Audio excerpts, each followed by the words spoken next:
Assalamualaikum everyone. I hope you are all fine and doing good in this COVID coronavirus pandemic.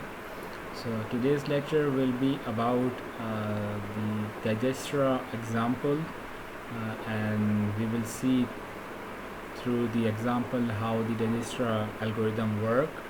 And in this lecture as well, we will discuss about the example of Bellman-Ford algorithm as well. So we will be having this video a very shorter one.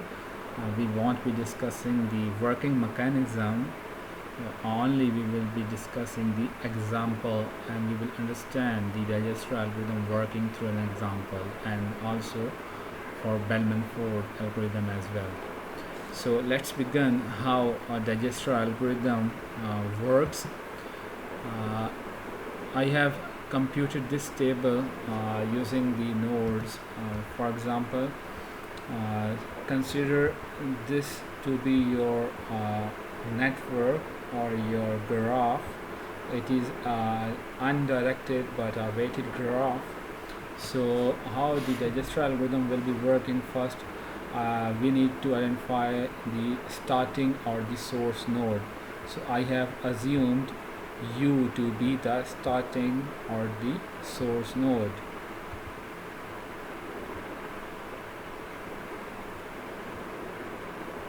Okay. So for first step, I will write down the step, the columns or the table for the Digestra algorithm will be computed something like that. In first step, that is your zeroth step, I have selected the node U to be the starting node. So let's see how U is directly connected to whom nodes. So U is directly connected to V. So the distance to V is 2, the weight from U to V is 2, and the point is starting point is U. So next, U is connected to W using the weight of 5, and its starting point is U. So next, U is connected to X using the link UX, and it has a weight of 1, so I put 1 here. So does U directly connected to Y? No, it doesn't directly connected to Y. And does it connected directly to Z? So no, I will put an infinity sign here and an infinity sign here as well. So first step has been computed. We have computed the weights or the adjacency matrix for Digestra algorithm step 0. Now how we will select the node? We will select that node which has the least weight. So out of 2, 5, 1 and infinity, this node has the least weight, so we will select X node now. So this node has been selected, so we will write down the node selection to be U and then X. Now we will recompute the distances as well. So U to X now is 1 is the previous cost, and next cost is 1, so it doesn't need to be changed. So U to W, so sorry, X to W. X to W is, does X directly connected to W? Yes, it is connected to W using this link, and it has a cost of 1 plus 3, so the total cost is 4. So does this cost is lesser than the previous cost? Yes, it is lesser than 5, so we will update this cost, and we will update the node as well, because we are going through X to W, so we will put X here to be the point in intermediate point, and X doesn't need to be connected to itself, so it's not a loop in itself, so we won't be writing something here. Now does x connected to y? Yes, x is connected to y using this link x and y, and it has a cost of 1 previous cost and the next cost is 1, so this cost has to be added. 2 is lesser than infinity, yes, 2 will be updated. So does x directly connected to v? Yes, it is connected to v, but its cost is 1 plus 2, that is 3, which is higher than the previous cost, so we won't be updating this one. So next we will see x is connected to z. No, x isn't connected to z. So out of these these four, next we will select the y to be the you can select v here, but I have selected y here, so we will route down y to be the next now. So the cost to y is 2, so cost to w, for example, you doesn't need to calculate a v for here now because you are very far away from v now. If you want to calculate v, that is your cost number 2, and you are not directly connected to v as well. So y is directly connected to w, and its cost is 2 plus 1, so its cost is 3, so we will update this cost as it is lesser than the previous one. And does y connected to x? Yes, but we are going in the forward direction, so yes, it is connected, but we won't be updating. And next we will update the cost of z. So y connected to z using the cost of 1 plus 1 2 and plus 2, so it's directly connected to z and it's at cost of 4, and we will put the intermediate node to be y. So out of these three we will next select v because it has a lesser cost, so we will select v and we will recompute this and we will get an output something like that first u, then x, y, v, w and z. Now let's construct a spanning tree from here now in order to represent this graph, which is the shortest path. So your resulting shortest path tree will be something like that. U, v, because you need to retraverse it. U is connected to v, you need to retraverse it. U is connected to x, yes, u is connected to x. U resulting shortest path tree will be something like that. And your forwarding table is computed based on this resulting shortest path tree. If your destination is v, then you will be using the link of u to v because it has a lesser cost, and if your destination is x, then your starting point, your link will be u to x, and if your destination is y, then your link will be u, x and y because your starting point is u.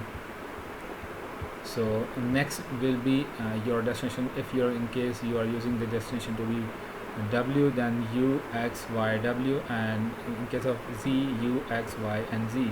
So this is your forwarding table, which is computed based on this digester algorithm. So the complexity, if we discuss about the complexity of digester algorithm, it is big O of n square, because you are comparing and then computing using the linear search. If you want to improve your time complexity to be lesser, it can be of order n log n, using, if you replace your linear search by priority queue, then it can have the complexity of order n log n. So now move on to discuss the example of Bellman-Ford. Let's see how Bellman-Ford will work in a graph or in a network. So this is your given graph in which x, y and z are to be your nodes, and it is an undirected weighted graph. So for each node we will be computing a table. For node x initially, node x is this matrix, or we call it as to be an adjacency matrix as well. So x to x is cost 0, and similarly y to y is 0, z to z is 0 cost. So in first step we want to be updating all the cost. In first step we will be calculating the cost from x to x, that is 0. From x to y, x is directly connected to y using this link, and it's cost 2. Then x is connected to z using this cost link, that is 7. Then for y, y is connected to x using this link, 2. Then y is connected to z using this link, 1. And z is connected to x using this link, 7, and to y using this link, 1. So now the first row of x node will be sent to the neighbors, that is y. For y, this row will be sent and it will remain the same, and to z as well. So for z as well, and same for y, it will be sent to x and to z, and for z it will be sent this cost or the computed cost will be sent to both neighbors, because Bellman-Ford works something like that. So now for next step, for x2, we have received the cost from y and z, so we will recompute the cost from x to y for table for node x. So for node x, the cost is something like that. The formula for this step is to be something like that, that you will involve here the y node and now recompute the cost. So you now selected the node to be your y, intermediate node to be your y. So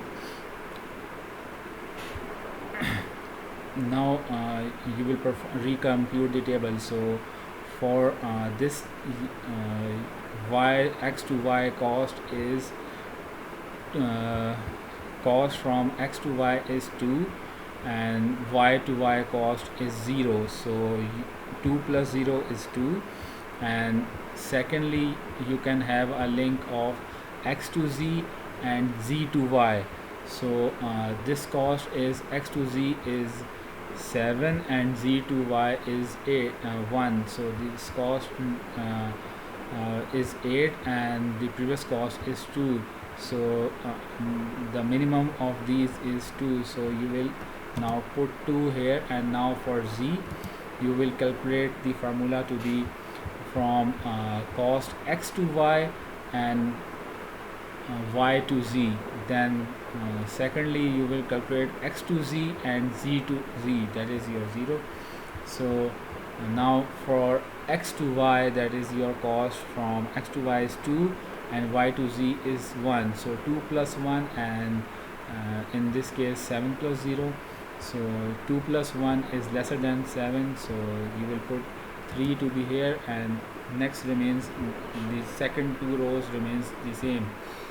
For y, you will be recalculating your table as well, because for x you are having this table and for y you are having this table.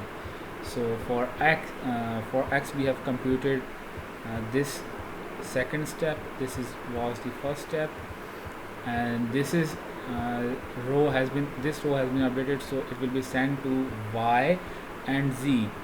So it is been sent for next step. Now in order to compute for y, which has received the cost from x and z, so these column will remain the same, 0 2 7 and 7 1 0. So for y we will recompute this and it will remain the same. So we won't be sending any updated cost, because there is nothing updated in the second step for y. So for z we will recompute the cost, and for z now let's see how this cost will be updated. So for going to x, we have two routes. First route is z to y and then y to x, and second route is directly for z to x. So this route has a lesser cost, so we will update 3 to be here, and next is remain the same. So this cost has been updated, so it will be sent to X and Y, and in next step this will be computed for as well. So that's all for today, and it was all about the lecture uh, for the example, for the working example of Kalman-Ford and Dijkstra algorithm. We will have further more examples of these series as well. Okay, Allah Hafiz for now.